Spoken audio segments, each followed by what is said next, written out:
অনেক দিন ধরেই এই সিজনে গোলাপ গাছগুলো ছাদের এক কোণে পড়েছিল। এবার ওদেরকে একটু তৈরি করে নেবার পালা। আমার কাছে 5 থেকে 6টা গোলাপের ভ্যারাইটি ছিল। কিছু কিছু গাছে একটা দুটো করে ফুল দিচ্ছিল, কুড়িও দেখেছো রয়েছে। কিন্তু আমি এখন ফুল আর নেব না, ওদেরকে আগে একটু এই শীতে প্রচুর ফুল দেওয়ার জন্য তৈরি করে নেব। সমস্ত গাছগুলোকে আমি প্রুনিং করে নেব, গাছগুলো যাতে একটু বুশি হয়ে ওঠে। যতই ঝাপটালো হবে তত দেখতেও সুন্দর লাগবে, আর প্রচুর পরিমাণে ফুলও আসবে। একে একে আমি গাছের সমস্ত মরা আর শুকনো ডালগুলো কেটে নিয়েছি। তারপর অবশ্যই কাটা জায়গাগুলোতে ফাঙ্গিসাইড ইউজ করে নেব, যাতে কোনো রকম সংক্রমণ না হয়।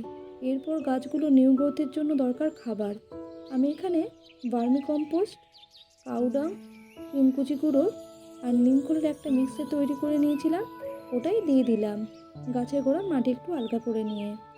এরপর কিছুদিন পর পর আমি নিয়মিতভাবে খোল ভেজানো জল গাছগুলোতে দিতে থাকবো। এবার উপর থেকে আমি হালকা করে গাছগুলোতে জল দিয়ে দিলাম। ভিডিওটি ভালো লেগে থাকলে লাইক অ্যান্ড সাবস্ক্রাইব করতে ভুলো না কিন্তু। ভালো থেকো, দেখা হবে নেক্সট ভিডিওতে।